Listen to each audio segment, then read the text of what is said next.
요즘 현대인들이 쓰는 말 중에 루틴이라는 말이 있습니다. 무슨 뜻인지 아십니까? 이 루틴이라는 말은 본래 운동선수들이 주로 쓰는 단어인데요. 최고의 운동 수행 능력을 발휘하기 위해서 습관적으로 하는 동작, 습관적으로 하는 어떤 절차를 의미합니다. 그래서 예를 들면 어느 한 선수가 한 경기 3시간 전부터 운동장을 한 15바퀴 정도 뛰고 체조를 한다든지, 아니면 운동장에 선을 밟지 않고 선수 대기실로 들어가는 거, 이런 것도 루틴에 해당된다고 합니다. 한동안 그리고 지금까지도 베스트셀러 중에 이 책이 있습니다. 미라클 모닝이라는 책이 있는데요. 이 책이 굉장히 유명하게 잘 팔렸죠. 이 책은 최근 2030 세대 사이에서 자기개발 트렌드로 대표적으로 뽑힌 책 중에 하나입니다. 이 책 이후로 많은 젊은 사람들이 아침에 일찍 일어나는 습관이 생겼다고 해요. 그래서 운동이나 공부나 독서를 이때 하는 것입니다. 아침에. 그래서 이 챌린지를 도전하는 일들이 많이 있었습니다. 대체로 새벽 6시 전에 일어나야 된다는 거예요. 그래서 운동, 독서, 영어 공부, 또 자기개발 등을 이렇게 함으로 꼭 젊은 세대들은 뭘 남기죠? 인증샷을 꼭 남겨가지고 SNS에 꼭 올리고, 그것을 이제 하나의 사이클로 만든다는 것이죠. 그래서 이 게시물들은 이 미라클 모닝을 잘 실천하고 있다는 어떤 인증뿐만 아니라 다른 사람들에게도 도전을 주는 메시지도 되기도 합니다. 아마도 현재 이 코로나19가 있음으로 말미암아 그 몰고 온 그 우울감들을 2030 세대가 극복해내려고 이제 지금 현재의 우울한 감정들을 이 미래를 준비하는 자신감, 그리고 자기 효능감을 찾으려는 심리가 반영되었던 어떤 사회 현상이다라고 볼 수 있습니다. 현재의 불안감을 오히려 미래를 준비하는 것으로 이겨내고 또 마음의 평안을 찾으려고 했던 것이죠. 우리들에게도 이러한 미라클 모닝과 같은 그런 루틴이 있다라고 볼 수 있습니다. 우리 믿는 사람들에게는 어떠한 영적인 습관이 필요할까요? 즉 평상시에 늘 힘써야 하는 것들이 무엇이 있을까요? 오늘 본문에 나와 있는 말씀의 내용을 중심으로 같이 그 은혜를 함께 나누고자 합니다. 첫 번째로 우리가 늘 힘써야 되는 것은 무엇인지 1번 함께 읽어보겠습니다. 힘써 기도해야 합니다. 그렇죠? 힘써 기도해야 된다. 오늘 본문의 말씀은 이제 에베소서의 마지막 장의 마지막 내용에 해당이 되는 것입니다. 이 서신을 쓴 바울은 에베소 공동체에게 하나님께서 우리에게 놀라운 어떤 예정과 섭리, 이런 것들을 설명을 잘한 책이 바로 에베소서예요. 그래서 에베소를 통해서 하나님의 어떤 경륜과 섭리에 대해서 잘 얘기해주고 있고, 특별히 온 인류에게 행하신 우주적인 차원의 하나님의 역사하심을 우리에게 잘 보여주고 있다라고 볼 수 있습니다. 그리고 예수 그리스도를 어떠한 분이신지를 잘 설명하고 있죠. 또 예수님 안에서 우리가 어떻게 연합이 되어야 되는가에 대해서 잘 설명해 주고 있는 책이 에베소서예요. 근데 이 모든 일이 있어야 함을 강조하면서 또 복음에 대해 설명을 하지만 무엇보다 중요한 것은 기도다라는 강조를 하며 마무리를 하고 있습니다. 자, 에베소서 6장 18절 말씀을 함께 읽어보겠습니다. 모든 기도와 간구를 하되 항상 성령 안에서 기도하고 이를 위하여 깨어 구하기를 항상 힘쓰며 여러 성도를 위하여 구하라. 바울은 에베소 교인들에게 모든 기도와 간구를 하라라고 말하고 있습니다. 항상 성령 안에서 어떻게 됩니까? 깨어서 구하기를 항상 힘쓰며, 깨어 기도하기를 항상 힘쓰라는 것이죠. 어느 때가 와도 어느 순간이 와도 늘 우리는 기도하는 하나님의 사람들이 되는 줄 믿습니다. 하나님께서 늘 우리에게 강조하시는 것은 기도다라는 것. 교회에서 어쩌면 가장 중요한 것은 많은 일이 아니라 기도다라고 할 수가 있겠어요. 예수님께서 우리가 어떻게 하나님의 일을 하겠습니까? 라는 제자들의 질문에 뭐라 말씀하셨죠? 나를 믿는 것이 곧 나의 일을 하는 것이다 그랬죠. 이 믿음에 우리 기도가 필요한 것이죠. 우리가 어떤 다른 일들을 하는 것이 아니라 주님을 믿는 그런 영적인 사역이 필요한 것입니다. 많은 것을 알고 있고 많은 것을 가지고 있고 많은 것이 준비되었다 할지라도 우리가 기도하지 않는다면 그 모든 것이 아무런 소용이 없는 일들이 될 수가 있습니다. 그래서 우리는 항상 주일을 할 때마다 어떻게 돼요? 처음에 뭐 해야 돼요? 기도하고, 우리가 마지막에도 기도하고, 그죠? 기도로 무장되어야 된다. 기도로 우리의 영적인 성곽을 잘 쌓으시기를 간절히 주님의 이름으로 축원합니다. 왜냐하면 우리가 기도할 때 하나님께서 역사하시고 그 영역이 바로 하나님의 영역이 되고 하나님의 주관이 되는, 하나님이 주인 되시는 곳이 되기 때문에 그렇습니다. 우리가 보통 주를 의지한다는 말을 주로 쓰는데요, 이 의지한다는 말 속에는 묶는다라는 뜻이 함께 담겨져 있어요. 내가 돈을 의지한다라고 하면 내가 돈과 함께 묶여버리는 것입니다. 그렇죠? 내가 명예를 의지하면 내가 어떤 자리에 묶여버리는 거예요. 만약 남편이 어떻게 한다고 내가 불행해지고 행복해지고 이렇게 결정된다면 남편과 함께 나를 묶었기 때문이죠. 아내가 어떻게 한다고 내가 불행해지고 행복해진다면 아내와 함께 나를 묶었기 때문입니다. 그래서 잘못하면 내가 의지하는 것들이 뭐가 되냐면 바로 우상이 되기가 쉬워요. 우상이 되기가 쉽습니다. 그러면 여호와 하나님을 의지한다는 얘기는 무엇입니까? 여호와 하나님과 나를 함께 묶는다라는 거예요. 여호와 하나님과 나를 함께 묶는다라는 것입니다. 그래서 여호와 하나님께 묶어서 승리하게 되는, 하나님과 함께 가는 것이죠. 그것이 바로 기도인 것입니다. 시편 115편 8절 9절을 함께 읽어보겠습니다. 우상들을 만드는 자들과 그것을 의지하는 자들이 다 그와 같으리로다. 이스라엘아, 여호와를 의지하라. 그는 너의 도움이시요 너의 방패시로다. 아멘. 여러분 믿으십니까? 여호와 하나님께서 여러분의 의지가 되시고 여러분의 방패가 되시고 지금도 이 시간도 하나님께서 여러분의 도움이 되시는 줄 믿습니다. 그래서 올라오신 것이죠. 하나님 옆에 예배할 때 여러분 하나님께 묶이시기를 주님의 이름으로 축원합니다. 우상을 의지하면 우상에게 묶여서 우상과 같은 운명이 되는 것이죠. 그러나 하나님께 묶이면 하나님과 함께 동행하며 하나님과 함께 그 운명을 같이 하는 것입니다. 여호와 하나님을 의지하며 기도하는 자는 영원토록 살아계셔서 우리의 길을 인도하시고 늘 승리하시는 그 하나님과 함께 승리가 임하는 삶을 살게 될 것입니다. 하나님의 영원한 도우심과 방패와 같은 보호하심을 받아서 승리하는 삶을 살게 될 것입니다. 그러므로 늘 여호와 하나님을 의지하는 이 기도에 생명을 거심으로 여러분들 우리 모든 성도님들이 하나님께서 기뻐하시는 기도의 파수꾼들이 다 되시고 하나님께서 매 순간마다 승리를 허락하시는 은혜가 은총이 임하기를 간절히 주님의 이름으로 축원합니다.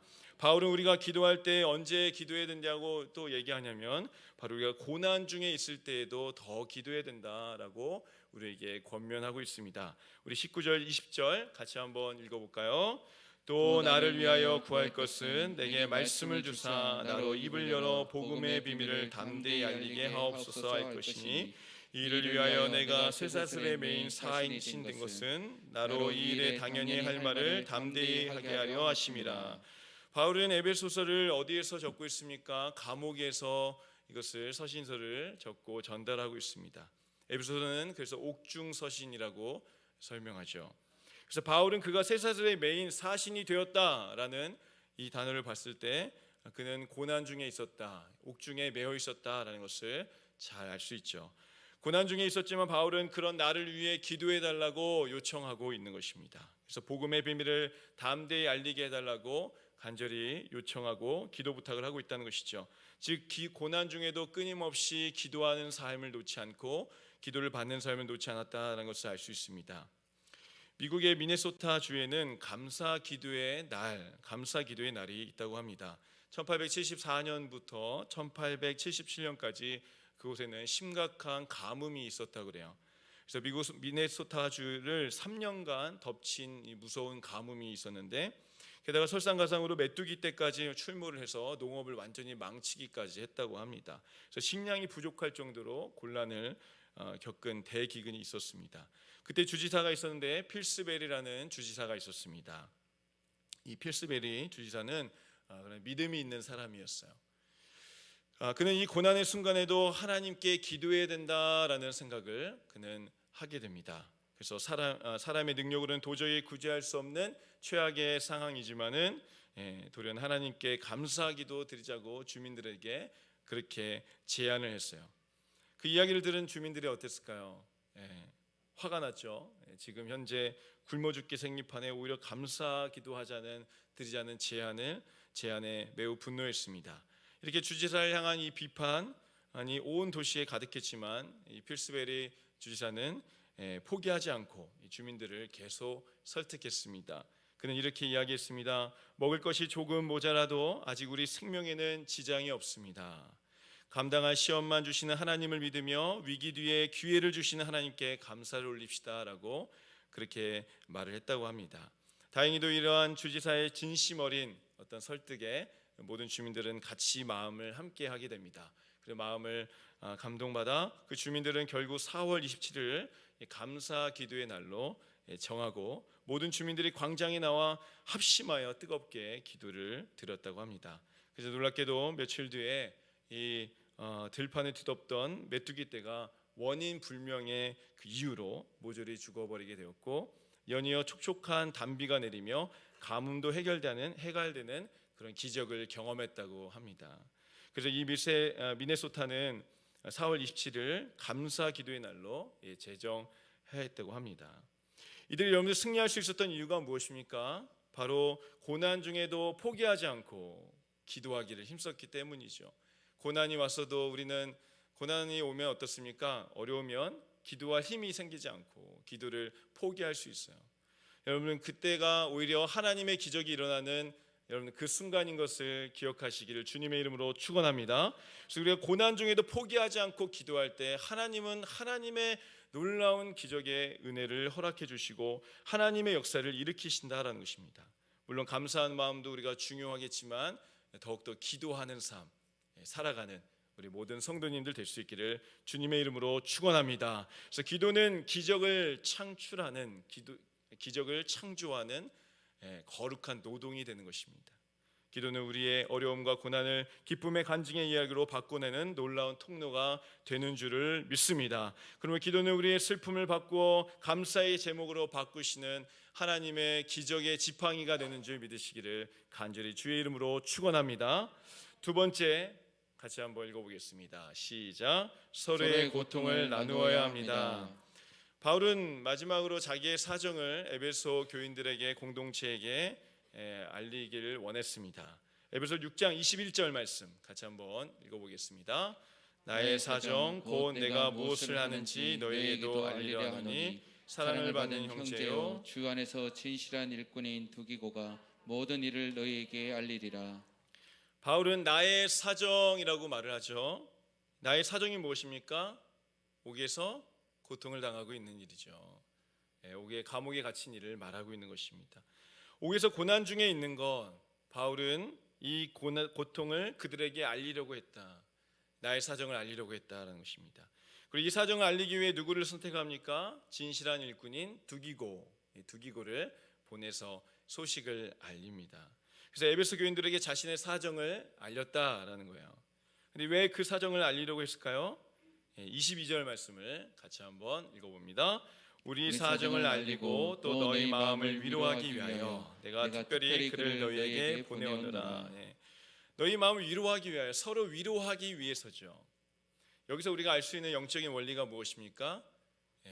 주님을 위해서 받는 고난은 나누면 나눌수록 반이 되고 서로에게 위로가 된다라는 거예요.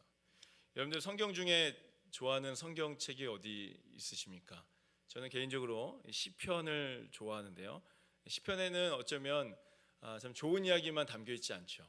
시편에는 굉장히 고난을 당하고 힘든 그 시인의 절절한 그 심정이 담겨 있는 부분이 많이 있습니다.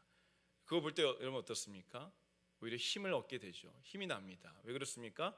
공감하기 때문이죠. 우리도 그런 상황을 맞이하기 때문에 똑같이 그 시편을 통해서 위로를 받는 것입니다. 여러분 힘들 때 시편을 읽으십시오. 시편 속에서 하나님 주시는 위로가 큽니다. 고난도 서로 나누면 반이 되는 것입니다. 또 위로가 되는 것입니다. 인생의 무거운 짐도 서로 나누면 반이 되고 또 서로에게 큰 위로가 되는 것이다라는 거죠. 그럼 우리는 즐거운 일들만 나누려고 하지 말고 서로의 고통과 고난을 나눌 줄 알아야 됩니다. 목장에서 목원들과 함께 여러분의 고통을 나누시기 바랍니다. 고난을 나누시고 서로를 위해서 뜨겁게 기도하세요. 하나님께서 하늘에서부터 위로를 부어주실 줄을 믿습니다. 하나님께서 여러분들에게 그 고난을 이길 수 있는 힘을 주신다는 거예요. 고난이 없어지는 게 아니라 고난을 이길 힘을 주셔서 능히 승리하게 하시는 또 다른 역사를 일으키시는 하나님을 보게 될 줄 믿습니다.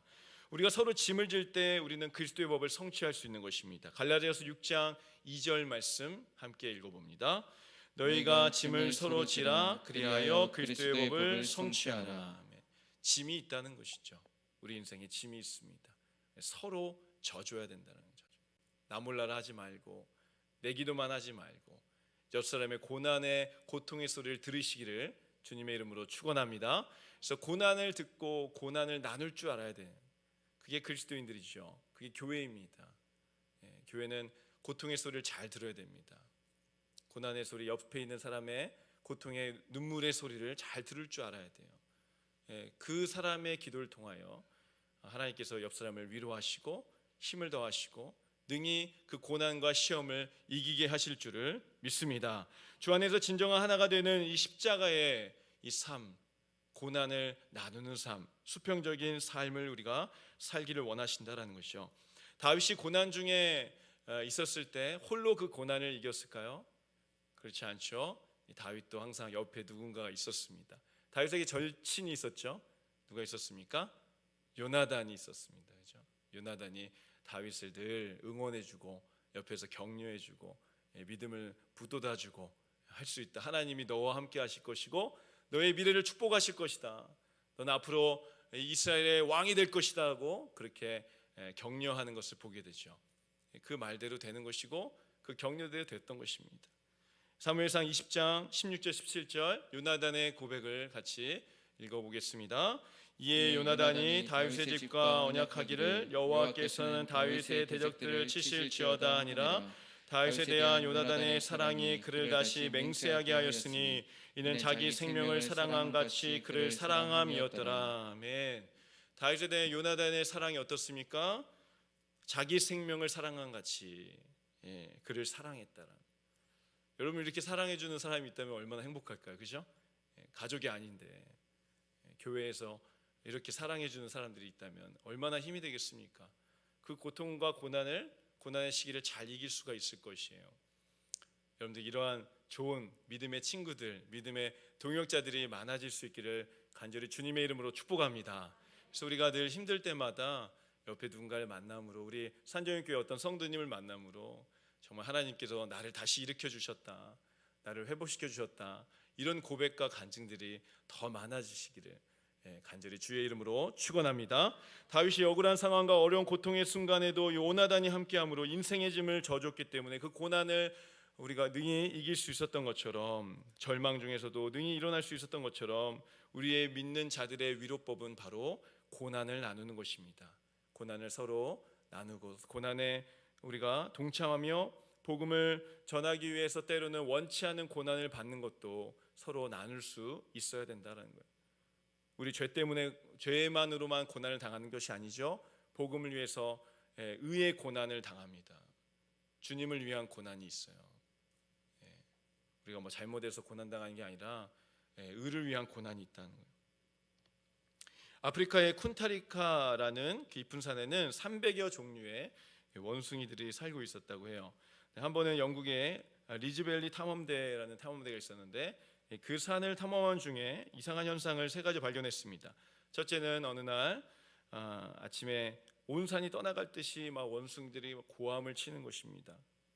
왜 그런가 봤더니 그들의 지도자였던 원숭이가 세상을 떠났기 때문에 슬퍼하는 표식이었다고 합니다. 둘째는 부부 원숭이가 서로의 얼굴을 막 쓰다듬어 주며 눈물을 닦아주는 모습이 있었습니다. 왜 그런가 봤더니 작은 자기의 새끼가 하나가 죽었는데 서로의 슬픔을 그렇게 위로해 주는 모습이었다고 합니다. 셋째는 원숭이 한 마리가 커다란 구덩이에 칭칭 감겨 죽어가는 상황이었는데 수십 마리 원숭이가 막 돌을 던지면서 그 구렁이와 대항하여 싸우는 것이었습니다. 그러나 원체 커다란 구렁이가 이 원숭이를 잡았기 때문에 그 잡은 원숭이를 삼켜버렸습니다.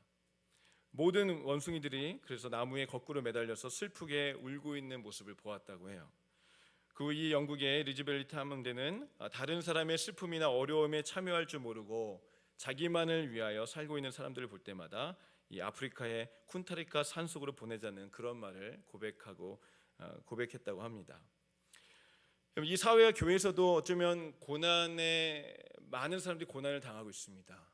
이 고난에는 나눔이 필요하다는 거예요. 고난에는 나눔이 필요하다. 같이 한번 따라해 보겠습니다. 고난에는 나눔이 필요합니다. 나눔이 필요합니다. 한 번 더요. 고난에는 고난에는 나눔이 필요합니다. 나눔이 필요합니다. 세상이 어렵고 고통스러울 때 우리는 그 고난을 나눌 줄 알아야 한다는 것. 다른 사람의 이야기, 다른 사람들의 고난의 소리에 귀를 기울여야 한다는 거죠. 가난에서 끼니를 거르고 있는 사람에게 끼니에 한 번 대접한다면 그것이 가장 큰 또 사랑일 수 있습니다. 또 병든 사람을 찾아가 용기를 주며 하나님께 기도해 주는 그 사람이야말로 진정한 위로자요 또 사랑의 실천자일 수 있습니다. 남모를 아픔과 고난을 가지고 있는 사람들의 고난을 함께 나눈다면 그것 또한 위대한 위로가 될 것입니다.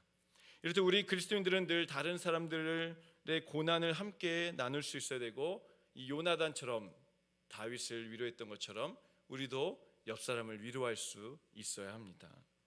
진정 고난을 함께 나누고 그 짐을 덜어주는 일은 어쩌면 이 시대 가운데 꼭 필요한 우리 사랑의 실천이며 아름다운 사랑의 모습이고, 이것이 또 우리의 신앙 고백이다라고 할 수 있어요. 이사야 40장 1절의 말씀을 우리 마지막으로 읽어보겠습니다. 너희의 하나님이 이르시되 너희는 위로하라, 내 백성을 위로하라. 여러분들이 고난을 당하는 옆 사람을 보면 반드시 그 짐을 같이 져주시고 위로하시는 그런 우리 산정인의 성도님들 다 될 수 있기를 주의 이름으로 축복합니다. 그래서 우리 교회가 위로가 넘치는 교회가 되어서 많은 사람들이 고난을 갖고 왔다 할지라도 그 고난이 반이 되고 또 반이 또 사라져버리는 그러한 은혜의 역사, 하나님의 기적의 역사가 많이 나타나는 우리 산정인 교회가 될 수 있기를 주의 이름으로 축복합니다. 이번 남은 주간 우리가 보니까 벌써 여러분들 어떻게 됐습니까? 벌써 지금 12월이에요. 세월이 참 빠르죠. 한 살 더 드시는 때가 됐습니다. 그죠? 세월이 참 빠른데 여러분들 이 빠른 세월 속에서 우리가 혹시라도 놓치고 있는 고난당하는 형제나 자매가 있지 않은가 한번 좀 돌아보는 그런 주간이 되었으면 좋겠고요. 그래서 고난을 나누어서 늘 함께 기도함으로 승리하는 우리 모든 성도님들 다 될 수 있기를 주님의 이름으로 축원합니다. 늘 깨어 기도하는 삶, 또 우리가 위로가 필요한 사람들에게 고난을 우리가 감해주고 같이 함께 나누며 승리하는 그러한 평생의 거룩한 습관을 가질 수 있는 우리 귀한 성도님들 다 되시기를 간절히 주님의 이름으로 축원합니다. 아멘.